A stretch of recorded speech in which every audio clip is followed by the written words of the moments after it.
কাকা তুমি সিগারেট খাও?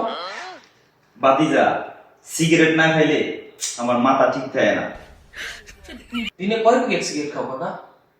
আমার 2-3 প্যাকেট কিছুই হয় না। দৈনিক মিনিমাম তোর 2 প্যাকেট সিগারেট খাই আমি। কয়টা সিগারেট খাও দিনে? তোর 250 টাকা করে প্যাকেট। 2 প্যাকেট হলে কত হয় তুই হিসাব কর, তাহলে তো তোর হিসাব বাড়ে যাবে বাবা। তুমি প্রতিদিন 2 প্যাকেট করে সিগারেট খাও? 2 প্যাকেট বেটা আমার হয় না, আমার একটার পরে একটা লাগাইতে গেলে সিগারেট 2 প্যাকেট আমার হয় না। তার মানে তুমি প্রতিদিন 500 টাকার সিগারেট খাও, মাসে খাও 15,000 টাকার সিগারেট। হ্যাঁ, খাবো না তো কি করবো? সিগারেট না খেলে আমার মাথা ঠিক থাকে না। কাকা তুমি যদি মাসে 15,000 টাকার সিগারেট খাও তাহলে বছরে কয় হাজার টাকা খাও? হিসাব করে দেখ। কাকা তুমি 1,80,000 টাকার সিগারেট খাও প্রতি মাসে। খাই তো আমি আর কি করতাম?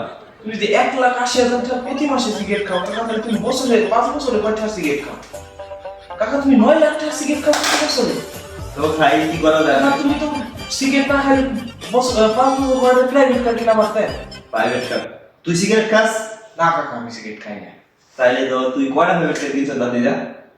খাস গাড়ি তো কিনে নেই। একটা দিয়ে একটা বেদ।